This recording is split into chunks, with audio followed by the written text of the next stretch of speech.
천안함 폭침과 연평도 포격, 신흥강국 중국과 흔들리는 미국, 무려 4천억 달러 수준에 이르는 중국의 군사지출 비용. 그 대상은 100% 아시아 지역에 집중되어 있습니다.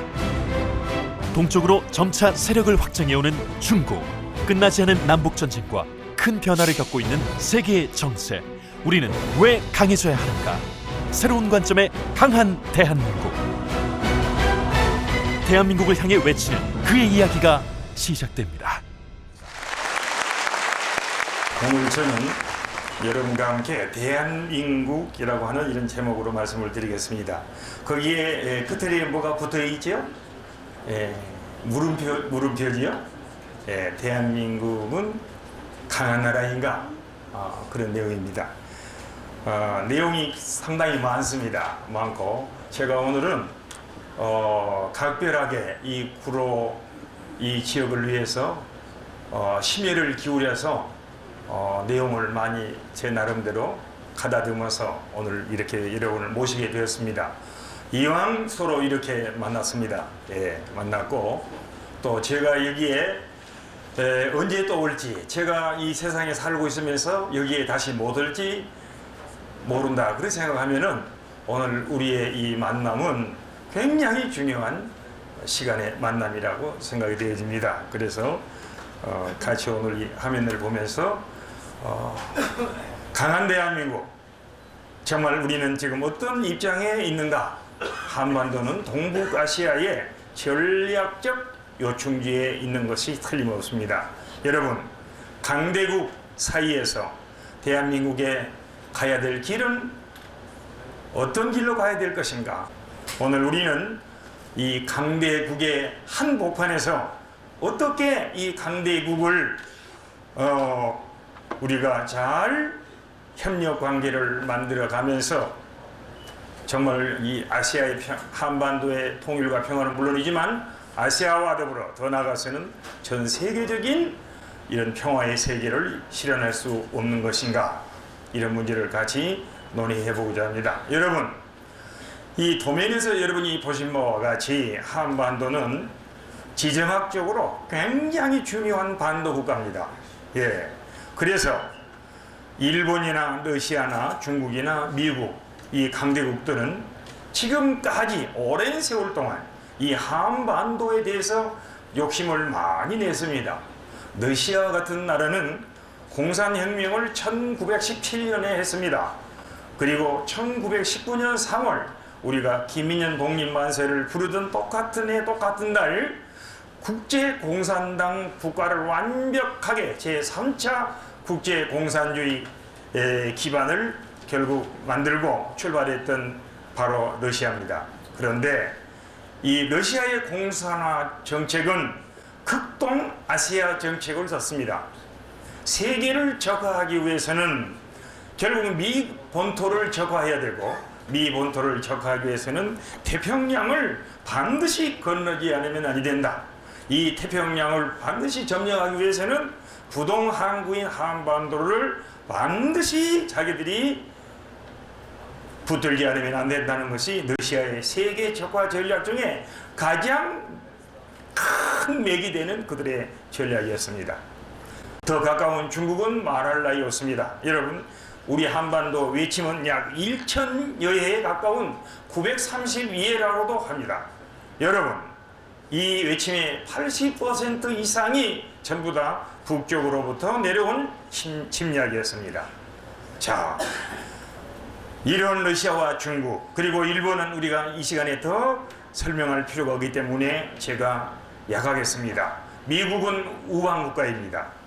오늘 우리는 우방국가인 미국과 일본, 그리고 아직도 우리가 걱정하고 있는 러시아와 중국의 한가운데 있습니다. 자, 우리는 과거 역사를 오늘 이 시간 구태여 길게 돌아보면서 과거의 역사를 우리가 새겨볼 시간이 없습니다. 여러분이 잘 아시는 청일전쟁, 그리고 노일전쟁, 그리고 6.25 사변, 이 큰 세계의 전쟁은 이 4대 강국을 중심 삼고 한반도에서 일어났습니다. 다시 말씀드리면 그들의 전쟁은 양국 간의 전쟁이었지만 그들의 궁극적인 속셈은 누가 한반도를 집어먹느냐, 누가 한반도를 점령해서 한반도를 자기들의 속국으로 만들느냐 하는 것이 그들의 전쟁의 목적이었습니다. 여러분, 만약 경우에 오늘 21세기에 접어들었지만 우리가 이 4대 강국의 틈바구니에서 정신을 잘 못 차리면 옛날보다 더 몇 배의 비극을 우리는 맞이하게 될 것입니다. 저는 아까 잠깐 만약의 경우 북한에서 핵무기를 동원한 전쟁을 한다고 한다면 또 그 전쟁이 서울을 목표로 해서 서울의 한복판 종로에다가 그들이 원자탄을 어느 규모이든 단 한 발이라도 투하하게 된다면 서울시가 얻게 된다 하는 것을 같이 보았습니다. 여러분, 정말 전율을 느끼지 않을 수 없는 그런 예상인 것입니다. 나는 오늘 여러분들한테 말씀드리고 싶은 것은 금후의 10년 기간이 우리 민족의 운명이 완전히 달려 있습니다. 미국의 하버드의 유명한 퍼커슨 박사는 한국은 앞으로 10년 이내에 통일될 수 있다고 전망을 했습니다. 그리고 유엔의 미래 예측 보고서에서는 2020년에 가면, 그러니까 몇 년 후입니까? 8년 후입니다. 대한민국이 이 한반도에서 통일이 이루어질 수 있다고 보고를 올렸습니다. 그렇지만 이것은 어디까지나 좋은 내용을 가지고 좋은 방향에서 예측한 이런 결론인 것입니다. 여러분, 만약의 경우에 이 10년 안에 이 한반도가 남북 통일을 하지 못하고 만일 평화로운 이 조국을 만들지 못한다게 된다면은 아시아는 물론이지만 전 세계는 엄청난 전쟁의 재앙 속에 빠져들게 될 것입니다. 이 10년 가운데서도 특히 걱정하시고 계시는 우리 문선명 총재님께서는 금후의 3년 기간을 굉장히 걱정하고 계십니다. 여러분, 지금 북한의 김정은이라고 하는 새로운 정권은 할아버지로부터 아버지를 이어서 손자에 이르는 3대 세습 정권을 가지고 북한을 통치하고 있지만 굉장히 이태로운 지금 입장에 놓여 있는 것입니다. 여러분, 오늘 우리가 이 자리에 모인 것은 참으로 중요한 시기에 우리 자신은 물론이지만 우리의 가정과 우리 민족과 더 나아가서는 아시아와 세계를 위해서 우리는 이 자리에 너무나도 당연히 잘 모인 것입니다. 이런 이 4대 강국 속에서 우리 한반도는 여러분 전쟁 이후 약 60년이라는 세월이 지났습니다. 이 60년의 세월 동안 우리 한반도는 이 지구상 어느 민족, 어느 국가가 드러내지 못한 그야말로 혁명적인 성과를 거두었습니다. 여러분, 지금 우리나라는 국가별 무역액을 가지고 조사해 보면 1조 달러를 달성한 나라가 세계에서 9나라입니다.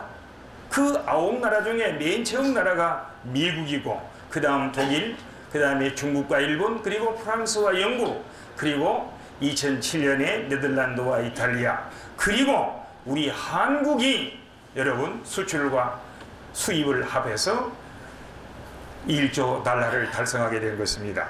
대한민국은 세계에서 오늘 이와 같은 혁명적인 그야말로 세계사의 그 유례가 없는 27,000배라고 하는 이런 참으로 엄청난 성과를 우리 한국은 거두었습니다. 여러분, 오늘 이런 우리 한국은 세계에서 많은 참 혁혁한 성과를 거두었습니다. 종합국력으로서는 세계가 9위고 국방력은 세계가 세계 7번째입니다. 여러분, 조선이나 그리고 반도, 그리고 이 LCD, 이 휴대폰, 인터넷, 자동차, 이 품목은 이 세계에서 우리 한국이 단연 1위를 차지하고 있습니다. 그 외에도 우리가 1위로부터 5위 안에 들어있는 품목들이 많습니다. 참으로 우리 한국은 지금 굉장히 외형적으로 보면은, 물량적으로 보게 되면은 세계에서 강한 나라인 게 틀림없습니다. 그러면 과연 우리 한국이 우리가 이룩해 놓은 경제적 성장의 이 성과의 이 순위가 나타내는 이와 같이 모든 면에서 세계적인 강대국으로서 우리 한국이 자리를 잡고 있느냐. 여러분, 우리 한국은 세계에서 청소년 자살로 1등 국가입니다. 예. 이혼율은 지금 세계에서 2위를 달리고 있는데 금년이 넘어가면 우리 한국이 이혼율 세계 1위를 차지할 것이다. 그렇게 예측한 사람도 있습니다. 청소년 흡연율이 세계에서 1등입니다. 예. 이 청소년들이 스승이나 어른들을 몰라보고 불경스러운 현상으로 나타나는 그 현상을 전 세계에서 조사해 봤는데요. 동방 A족이란 우리 한국이 놀랍게도 세계에서 1위를 차지했어요. 예. 그 외에도 우리 한국이 차지하고 있는 불행스러운 1위는 한두 가지가 아닙니다. 자, 여러분, 우리는 경제적으로는 성장을 해서 세계 국방력 7위에다가 종합국력 세계 9위를 우리가 자랑하고 있지만도 참으로 위태로운 우리의 현실이라는 것을 여러분에게 말씀을 드립니다. 그러나 가장 지금 우리에게 위태로운 것은 무엇이냐? 이혼도 문제고 청소년들의 자살도 문제고, 예? 이 청소년들의 자살도요, 이 지구상에서 청소년 집단 자살이라고 하는 것은 이 지구상에 단 한 번도 그 유례가 없는 유례입니다. 우리 한국에서는 청소년들이 자살할 때 집단으로 동맹을 해가지고 자살을 하는 나라입니다. 예. 이런 그야말로 위태로운 면이 우리 한국의 가정을 파괴하고 이혼율이 결국 우리 한국을 파괴에 들어가면서 우리 한국 사회에 많은 위험 요소가 도사리고 있는데 가장 위험스러운 건 뭐냐? 결론적으로 안보 문제입니다. 여러분, 우리는 북한에 도사리고 있는 저 무서운 소위 적화 야욕, 저들이 만들어 놓은 핵무기, 이것을 우리가 처리하지 않고서는, 이것을 우리가 수습하지 않고서는 우리 한반도는 절대로 안녕과 발전을 도모할 수 없고 진정한 평화를 누릴 수가 없는 것입니다. 여러분, 북한은 휴전 이후 2010년까지 2660회의 도발을 했습니다. 여러분, 오늘 정전협정 주요 위반만 하더라도 221건이 된 것입니다. 무력 도발만 해도 26건의 도발을 했습니다. 자, 여러분, 너무나 우리가 가슴 아프고 정말 함께 우리가 통곡했던 2010년 3월 26일 천안함 폭침 사건으로 우리들의 아까운 아들들 46명이 정말 목숨을 잃게 되었습니다. 여러분, 동년 11월 23일에는 연평도의 포격을 받아서 여러분 정말 우리가 꿈에도 생각할 수 없는 남북 간의 전쟁이 다시 일어난 듯한 그러한 참 위험을 우리가 겪었습니다. 해병 2명과 민간인 2명의 무고한 생명이 역시 희생을 당하게 되었습니다. 자, 여러분, 지금 우리 한반도는 정말 강한 나라인가? 네, 강한 나라인가? 어떻게 오늘의 이 4대 강국을 극복하고 더 나아가서는 4대 강국과 함께 손을 잡고 이 4대 강국과 더불어 협력하면서 세계를 하나의 평화의 세계로 만들어갈 수 없는 것인가? 자, 여러분, 북한의 이런 만행에 대해서 중국 외교부의 논평을 보게 되면 절대로 남북 간의 화합과 안정을 기해야 된다. 그래서 남북 간 대화와 협력으로 이 문제를 해결해야 된다. 결국 중국은 누가 가해자고 누가 피해자냐, 그걸 절대 가리지 않았습니다. 가해자와 피해자의 여부는 덮어버리고 남북 간에는 냉정하게 자제하면서 대화를 통해서 협력을 체계해 가면서 이 남국을 타개해 나가야 된다는 것이 중국의 입장입니다. 그러나 미국은 달랐습니다. 단호한 북한에 대한 제재를 발표하고 항모 전단 3개 전단을 여러분 우리 해역으로 파송했습니다. 서해안으로 남해안으로 파송된 항모 소위 전함 3대 전단은 막강한 전력인 것입니다. 1개 항모 전단이 30척의 전함을 거느리고 있습니다. 예, 이 막강한 미국의 해군력이 우리 남해안, 우리 특히 서해안으로 들어오면서 중국과 러시아에 대해서 예, 강력한 우방의 그야말로 조치를 보인 것입니다. 여러분, 그러나 지금 이제 문제가 되는 게 한미 간에 맺은 것이 한미 동맹입니다, 여러분. 그래서 미군이 한반도에 들어와 있고 한미 연합사가 만들어져 있고 그 작전 전작권이라고 하는 것이 작전 지휘권이 미국 연합사령관에 있습니다. 자, 이들이 한반도에서 만일 전쟁이 하게 되면은 얼마만큼 동원되어질 수 있느냐? 한미 동맹법에 의하게 되면은 69만 명의 미 병력이 한반도에 들어와야 됩니다. 그리고 2천여 대의 전투기가 한반도에 들어오게 됩니다. 그리고 항공모함이 5척이 총 160대의 전함을 거느리고 한반도에 들어오게 됩니다.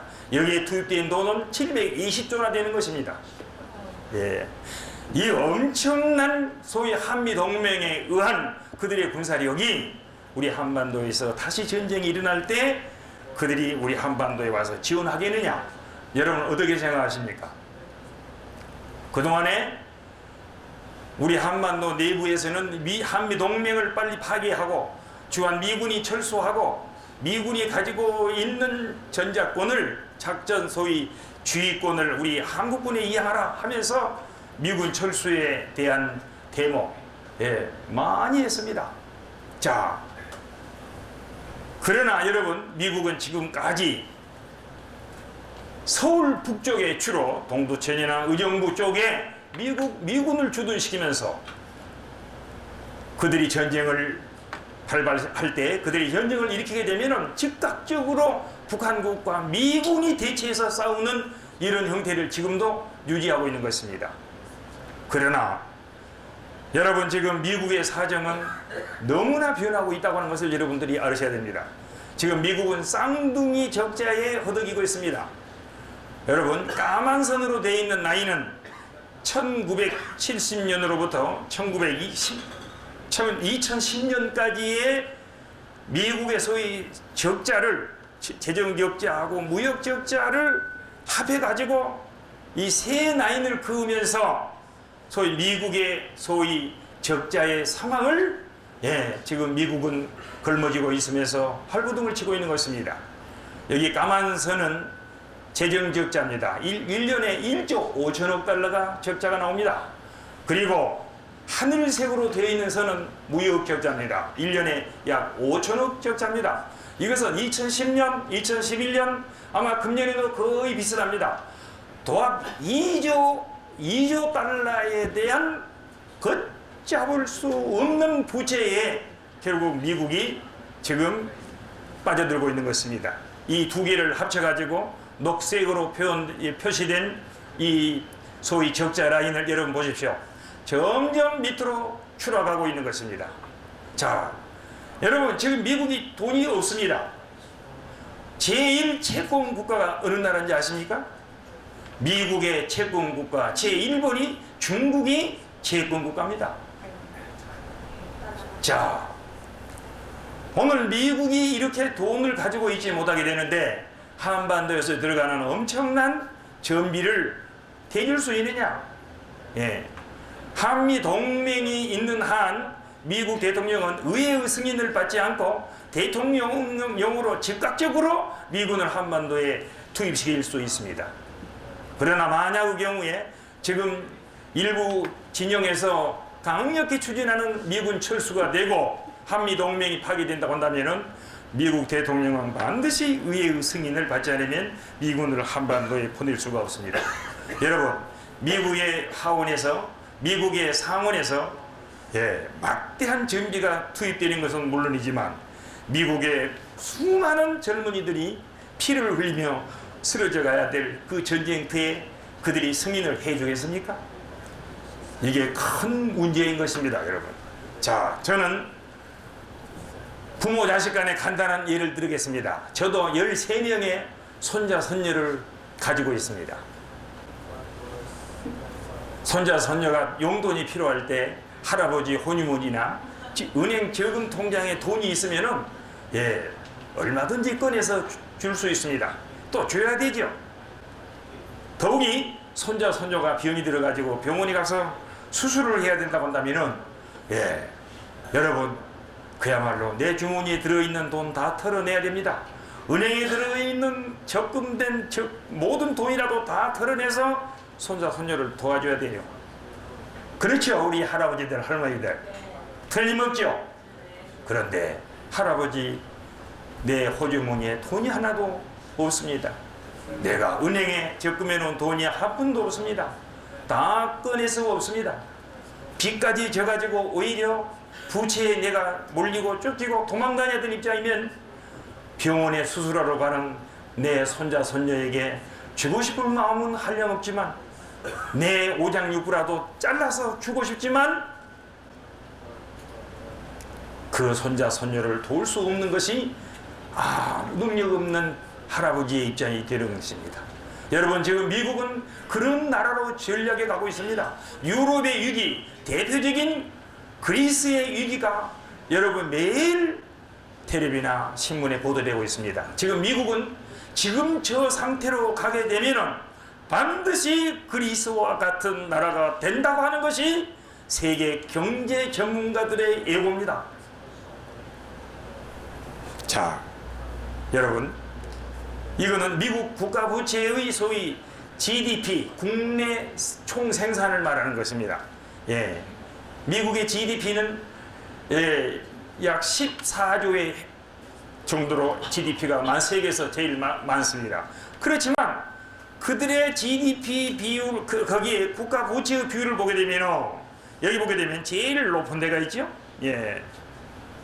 여기 저 2차 세계대전 때 제일 높았습니다.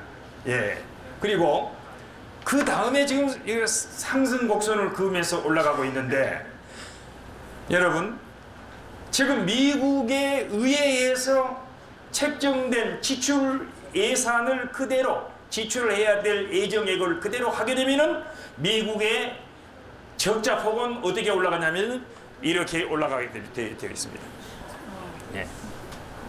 자, 이미 지금 미국은 그들의 GDP하고 맞먹는 GDP 100%의 적자폭까지 도달했습니다.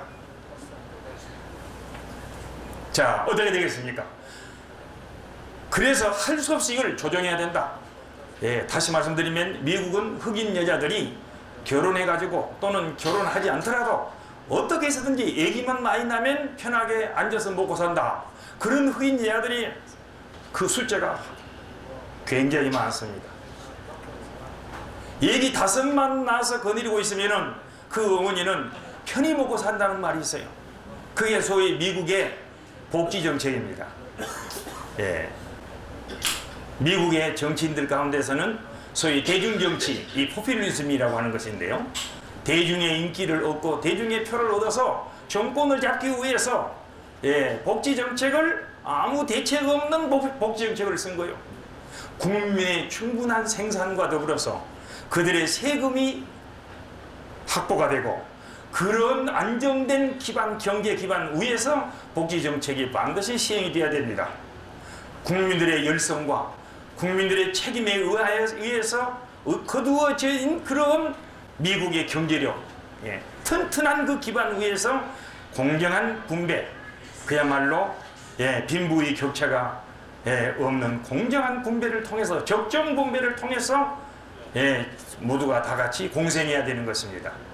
그러나 미국에서는 그야말로 정책을 너무 과대한 정책을 써가지고 서유럽이 지금 유럽이 그런 복지 정책 때문에 무너진 나라가 한두 나라가 아닙니다. 영국, 독일, 이태리, 프랑스 다 마찬가지입니다.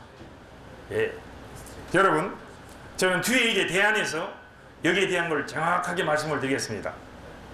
그래서 위에서 조정을 해서 지금 지출을 꼭 하지 않아도 될 것을 지출을 좀 연장시킨다든지 또는 지출을 감소시켜 가지고 하게 되면 어떻게 되느냐? 그 밑에 나와 있는 요 라인이 되는 것입니다. 이래도 역시 미국의 적자는 계속 상승하게 되는 것입니다. 여러분, 저는 오늘 이런 미국의 오늘 경제 상황에서 6.25 때와 같이 한반도의 전쟁이 다시 일어나게 되면은 미군이 목숨을 걸고 우리를 도와줄 것인가? 예. 큰 걱정입니다.